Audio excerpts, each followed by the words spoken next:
ਫਿਲੌਰ ਪੰਜਾਬ ਬਾਮਸੇਫ ਦਾ ਰਾਸ਼ਟਰੀ ਸੰਮੇਲਨ ਫਿਲੌਰ ਦੇ ਦਾਣਾ ਮੰਡੀ ਵਿਖੇ ਜਾਰੀ ਹੈ। ਅੱਜ ਰਾਸ਼ਟਰੀ ਸੰਮੇਲਨ ਦਾ ਦੂਜਾ ਦਿਨ ਸੀ ਅਤੇ ਵੱਖ-ਵੱਖ ਵਿਸ਼ਿਆਂ ਤੇ ਵਿਚਾਰ ਵਟਾਂਦਰਾ ਕੀਤਾ ਗਿਆ। ਬਾਮਸੇਫ ਸੰਗਠਨ ਦੇ ਵਿਸਥਾਰ ਅਤੇ ਰੁਕਾਵਟਾਂ ਨੂੰ ਦੂਰ ਕਰਨ ਤੇ ਵਿਆਪਕ ਵਿਚਾਰ ਵਟਾਂਦਰਾ ਕੀਤਾ ਗਿਆ। ਇਸ ਸੈਸ਼ਨ ਦੀ ਪ੍ਰਧਾਨਗੀ ਐਨ ਗੰਗਾਧਰ ਨੇ ਕੀਤੀ। ਦੂਜੇ ਸੈਸ਼ਨ ਵਿੱਚ ਆਪਣਾ ਖੁਦ ਦਾ ਲੋਕਤੰਤਰੀ ਵਿਕਲਪ ਬਣਾਓ, ਪੰਜਾਬ ਤੋਂ ਬਾਬਾ ਸਾਹਿਬ ਡਾਕਟਰ ਅੰਬੇਡਕਰ ਦਾ ਮਾਰਗਦਰਸ਼ਨ ਅਤੇ ਬਾਬਾ ਸਾਹਿਬ ਡਾਕਟਰ ਅੰਬੇਡਕਰ ਦੀ 27 ਅਕਤੂਬਰ 1951 ਤੋਂ 29 ਅਕਤੂਬਰ 1951 ਤੱਕ ਜਲੰਧਰ, ਲੁਧਿਆਣਾ ਅਤੇ ਪਟਿਆਲਾ ਦੀ ਯਾਤਰਾ ਅਤੇ ਇਸ ਯਾਤਰਾ ਦੌਰਾਨ ਉਨ੍ਹਾਂ ਦੁਆਰਾ ਦਿੱਤੇ ਗਏ 4 ਮਹੱਤਵਪੂਰਨ ਭਾਸ਼ਣ ਵਿਸ਼ਿਆਂ ਤੇ ਚਰਚਾ ਕੀਤੀ ਗਈ। ਇਹਨਾਂ ਭਾਸ਼ਣਾਂ ਰਾਹੀਂ ਬਾਬਾ ਸਾਹਿਬ ਡਾਕਟਰ ਅੰਬੇਡਕਰ ਨੇ ਬਹੁਜਨ ਸਮਾਜ ਦੇ ਲੋਕਾਂ ਦਾ ਮਾਰਗਦਰਸ਼ਨ ਕੀਤਾ।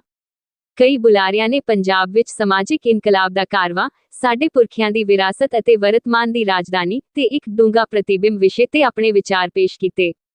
ਕ੍ਰਿਸ਼ਨ ਕੁਮਾਰ ਜਾਨੂ ਸੂਬਾ ਜਨਰਲ ਸਕੱਤਰ, Jat Mahasabha Rajasthan, advocate Ashok Basotra, high court Jammu ਅਤੇ ਕਸ਼ਮੀਰ, ਪ੍ਰੋਫੈਸਰ ਰਮਾਕਾਂਤ ਠਾਕੁਰ, ਹਿੰਦੂ ਕਾਲਜ ਮੁਰਾਦਾਬਾਦ, ਨਿਤਿਨ ਥਬਾਲਕੇ, ਕੇਂਦਰੀ ਕਾਰਜਕਾਰੀ ਮੈਂਬਰ, ਬਾਮਸੇਫ, ਡਾਕਟਰ ਜਯੋਤੀ ਕਲਿਆਣੀ, ਸਮਾਜਿਕ ਚਿੰਤਕ, ਅੰਮ੍ਰਿਤਸਰ ਅਤੇ ਡਾਕਟਰ ਅੰਮ੍ਰਿਤ ਕੌਰ, ਸਮਾਜਿਕ ਵਰਕਰ, ਜਲੰਧਰ ਨੇ ਇਹਨਾਂ ਵਿਸ਼ਿਆਂ ਤੇ ਵਰਕਰਾਂ ਨੂੰ ਸੰਬੋਧਨ ਕੀਤਾ। ਮੰਚ ਦਾ ਸੰਚਾਲਨ ਡਾਕਟਰ ਕਰਮਵੀਰ ਟੰਡਨ, ਕੇਂਦਰੀ ਕਾਰਜਕਾਰੀ ਮੈਂਬਰ, ਬਾਮਸੇਫ ਨੇ ਕੀਤਾ। ਇਸ ਸੈਸ਼ਨ ਦੀ ਪ੍ਰਧਾਨਗੀ ਕਰਦੇ ਹੋਏ ਬਾਮਸੇਫ ਦੇ ਰਾਸ਼ਟਰੀ ਜਨਰਲ ਸਕੱਤਰ ਰਮਾ ਸ਼ੰਕਰ ਰਾਮ ਨੇ ਕਿਹਾ ਕਿ ਪੰਜਾਬ ਸਮਾਜਿਕ ਕ੍ਰਾਂਤੀ ਦੀ ਧਰਤੀ ਰਿਹਾ ਹੈ ਅਤੇ ਸਮਾਜਿਕ ਤਬਦੀਲੀ ਦੀ ਲਹਿਰ ਸਾਡੇ ਪੁਰਖਿਆਂ ਦੁਆਰਾ ਇੱਥੇ ਸ਼ੁਰੂ ਕੀਤੀ ਗਈ ਸੀ। ਬਾਮਸੇਫ ਉਹਨਾਂ ਤੋਂ ਪ੍ਰੇਰਨਾ ਲੈਂਦਾ ਹੈ। ਜਿਸ ਤਰ੍ਹਾਂ ਜੋਤੀਬਾ ਫੁਲੇ ਨੇ ਮਹਾਰਾਸ਼ਟਰ ਵਿੱਚ ਸਮਾਜਿਕ ਕ੍ਰਾਂਤੀ ਦਾ ਬਿਗਲ ਵਜਾਇਆ ਅਤੇ ਐਲਾਨ ਕੀਤਾ ਕਿ ਸ਼ੂਦਰ ਅਤੇ ਸ਼ੂਦਰ ਇਸ ਦੇਸ਼ ਦੇ ਮੂਲ ਨਿਵਾਸੀ ਹਨ, ਉਸੇ ਤਰ੍ਹਾਂ ਬਾਬੂ ਮੰਗੂਰਾਮ ਮੁਗੋਵਾਲੀਆ ਨੇ ਆਦਿ ਧਰਮ ਲਹਿਰ ਸ਼ੁਰੂ ਕੀਤੀ। ਸੰਤਰਾਮ B.A. ਪੰਜਾਬ ਦੇ ਪ੍ਰਜਾਪਤੀ ਨੇ ਵੀ ਜਾਤੀ ਨਾਸ਼ ਅੰਦੋਲਨ ਵਿੱਚ ਬਾਬਾ ਸਾਹਿਬ ਡਾਕਟਰ ਅੰਬੇਡਕਰ ਦਾ ਸਮਰਥਨ ਕਰਕੇ ਸਮਾਜਿਕ ਅੰਦੋਲਨ ਅਤੇ ਸਮਾਜਿਕ ਤਬਦੀਲੀ ਦੀ ਧਾਰਾ ਨੂੰ ਮਜ਼ਬੂਤ ਕੀਤਾ। ਦੀਨਬੰਧੂ ਸਰ ਛੋਟੂ ਰਾਮ ਨੇ ਕਿਸਾਨ ਅੰਦੋਲਨ ਦੀ ਅਗਵਾਈ ਕੀਤੀ ਅਤੇ ਸਾਈਮਨ ਕਮਿਸ਼ਨ ਦਾ ਸਮਰਥਨ ਕੀਤਾ ਅਤੇ ਸ਼ੂਦਰਾਂ ਅਤੇ ਸ਼ੂਦਰਾਂ ਦੀ ਗੁਲਾਮੀ ਤੋਂ ਮੁਕਤੀ ਲਈ ਇੱਕ ਅੰਦੋਲਨ ਦੀ ਅਗਵਾਈ ਵੀ ਕੀਤੀ। ਰਾਸ਼ਟਰੀਕਰਨ ਦੇ ਏਜੰਡੇ ਅਤੇ ਬਾਮਸੇਫ ਮਜ਼ਦੂਰਾਂ ਦੀ ਭੂਮਿਕਾ ਤੇ ਵੀ ਚਰਚਾ ਕੀਤੀ ਗਈ। ਬਾਮਸੇਫ ਨੇ ਭਾਰਤੀ ਸੰਵਿਧਾਨ ਦੇ ਸਤਿਕਾਰ, ਸੁਰੱਖਿਆ ਅਤੇ ਪ੍ਰਚਾਰ ਲਈ ਇੱਕ ਦੇਸ਼ ਵਿਆਪੀ ਜਨ ਜਾਗਰੂਕਤਾ ਮੁਹਿੰਮ ਸ਼ੁਰੂ ਕੀਤੀ ਹੈ। ਇਸ ਮੁਹਿੰਮ ਰਾਹੀਂ ਉਹ ਦੇਸ਼ ਭਰ ਵਿੱਚ ਸੰਵਿਧਾਨਕ ਜਾਗਰੂਕਤਾ ਪੈਦਾ ਕਰਨ ਲਈ ਕੰਮ ਕਰ ਰਹੇ ਹਨ। ਹਰ ਘਰ, ਗਲੀ ਅਤੇ ਸ਼ਹਿਰ ਵਿੱਚ ਇੱਕ ਜਨਤਕ ਜਾਗਰੂਕਤਾ ਅਤੇ ਪਹੁੰਚ ਮੁਹਿੰਮ ਚੱਲ ਰਹੀ ਹੈ। ਇਸ ਪ੍ਰਕਿਰਿਆ ਦਾ ਉਦੇਸ਼ ਜਨਤਕ ਰਾਏ ਨੂੰ ਇਕਜੁੱਟ ਕਰਨਾ ਹੈ। ਸੰਵਿਧਾਨ ਦੀ ਭਾਵਨਾ ਨੂੰ ਧਿਆਨ ਵਿੱਚ ਰੱਖਦੇ ਹੋਏ ਅੱਜ ਇਸ ਏਜੰਡੇ ਤੇ ਡੂੰਘਾਈ ਨਾਲ ਚਰਚਾ ਕੀਤੀ ਗਈ। ਇਸ ਦੀ ਸਫਲਤਾ ਨੂੰ ਯਕੀਨੀ ਬਣਾਉਣ ਲਈ ਬਾਮਸੇਫ ਮਜ਼ਦੂਰ ਨਿੱਜੀਕਰਨ ਦਾ ਵਿਰੋਧ ਕਰਕੇ ਸੰਪੂਰਨ ਰਾਸ਼ਟਰੀਕਰਨ ਲਈ ਅੰਦੋਲਨ ਨੂੰ ਮਜ਼ਬੂਤ ਕਰਨਗੇ। ਕਿਸਾਨ ਅੰਦੋਲਨ ਦੇ ਸੰਬੰਧ ਵਿੱਚ ਇਤਿਹਾਸਕ ਕਿਸਾਨ ਅੰਦੋਲਨ ਦੀਆਂ ਪ੍ਰਾਪਤੀਆਂ ਅਤੇ ਭਵਿੱਖ ਦੀਆਂ ਚੁਣੌਤੀਆਂ ਤੇ ਕੱਲ੍ਹ ਵੱਖ-ਵੱਖ ਕਿਸਾਨ ਸੰਗਠਨਾਂ ਅਤੇ ਅੰਦੋਲਨ ਨਾਲ ਜੁੜੇ ਨੇਤਾਵਾਂ ਦੁਆਰਾ ਚਰਚਾ ਕੀਤੀ ਜਾਵੇਗੀ। ਪੰਜਾਬ ਦੇ ਕਿਸਾਨ ਆਗੂ ਬਲਬੀਰ ਸਿੰਘ ਰਾਜੇਵਾਲ, ਕੁਰੂਕਸ਼ੇਤਰ ਯੂਨੀਵਰਸਿਟੀ ਦੇ ਪ੍ਰੋਫੈਸਰ ਸੁਭਾਸ਼ ਸੈਣੀ, ਮੇਵਾਤੀ ਕਿਸਾਨ ਮੋਰਚਾ ਦੇ ਆਗੂ ਸ਼ਿਫਤ ਖਾਨ, ਕੇਂਦਰੀ ਯੂਨੀਵਰਸਿਟੀ ਆਫ ਪੰਜਾਬ, ਬਠਿੰਡਾ ਦੇ ਡਾਕਟਰ ਵਿਨੋਦ ਆਰੀਆ ਅਤੇ ਹਰਿਆਣਾ ਦੇ ਕਿਸਾਨ ਆਗੂ ਸੁਰੇਸ਼ ਕੌਥ ਇਸ ਵਿਸ਼ੇ ਤੇ ਇਕੱਠੇ ਹੋਏ ਮਜ਼ਦੂਰਾਂ ਨੂੰ ਸੰਬੋਧਨ ਕਰਨਗੇ ਅਤੇ ਕਿਸਾਨਾਂ ਅਤੇ ਮਜ਼ਦੂਰਾਂ ਵਿਚਕਾਰ ਆਪਸੀ ਏਕਤਾ ਅਤੇ ਤਾਲਮੇਲ ਦੀ ਭਵਿੱਖੀ ਭੂਮਿਕਾ ਵੀ ਨਿਰਧਾਰਤ ਕੀਤੀ ਜਾਵੇਗੀ। ਇਸ ਸੈਸ਼ਨ ਦੀ ਪ੍ਰਧਾਨਗੀ ਬਾਮਸੇਫ ਦੇ ਰਾਸ਼ਟਰੀ ਉਪ ਪ੍ਰਧਾਨ ਸੁਰੇਸ਼ ਦਰਾਵਿੜ ਕਰਨਗੇ।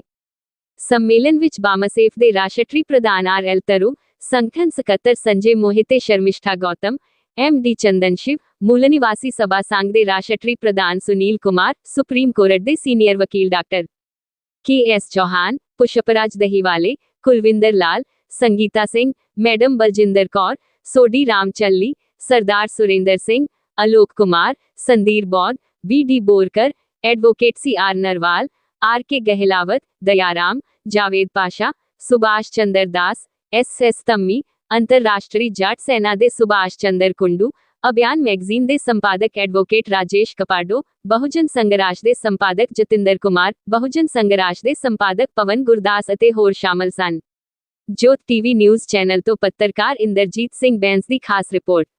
बामसेफ का जो 42वां राष्ट्रीय अधिवेशन फिलौर में जो हमने आयोजित किया है जी, ये अधिवेशन हम हर साल करते हैं जी।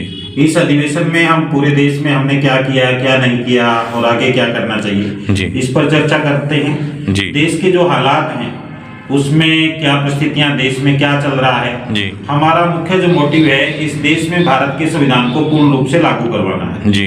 और क्योंकि जो भी सरकारें रही देश में उन्होंने संविधान के प्रति पूर्ण रूप से ईमानदारी नहीं बरती जी। चाहे पूर्व की सरकारें थी चाहे वर्तमान में जो सरकार है। आप देख रहे हैं जो किसान आंदोलन था कितने किसान शहीद हो गए और जो कृषि के जो कानून थे वो किसानों से चर्चा करके नहीं लाए गए। ऐसे ही मजदूर जो कानून है श्रमिक जो नीति बनाई है अभी राष्ट्रीय जो श्रम नीति जो 2025 है वो अब मनुस्मृति पर आधारित करके लाई जा रही है। तो इस तरह के कुछ इश्यूज हैं हम उन पर चर्चा करते हैं कि देश की तमाम सरकारें चाहे वो राज्य सरकारें हैं चाहे वो केंद्र की सरकार है वो संविधान के मुताबिक काम करें और इस देश का संविधान इस बात की गारंटी देता है शिक्षा स्वास्थ्य रोजगार और सुरक्षा इसका जो कमिटमेंट किया गया है इस भारत के संविधान में जो भी सरकार होगी वो सरकारें शिक्षा स्वास्थ्य रोजगार और सुरक्षा पर ध्यान देंगी।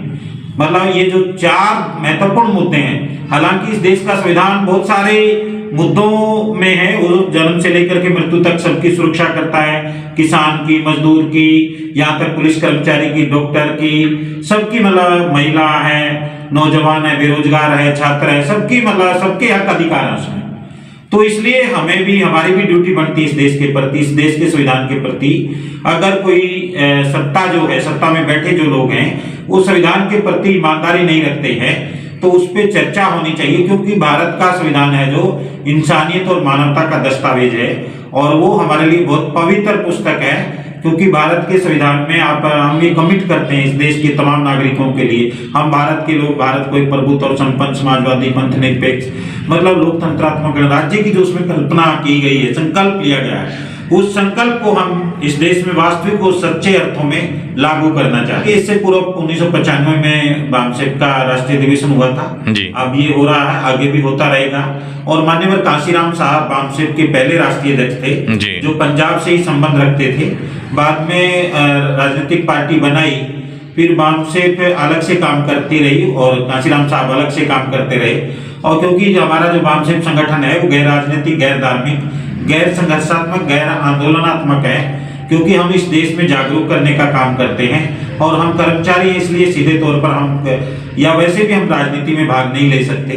तो उसके बाद ये जो है बामसेफ का जो आंदोलन है पूरे देश में लगातार जारी है।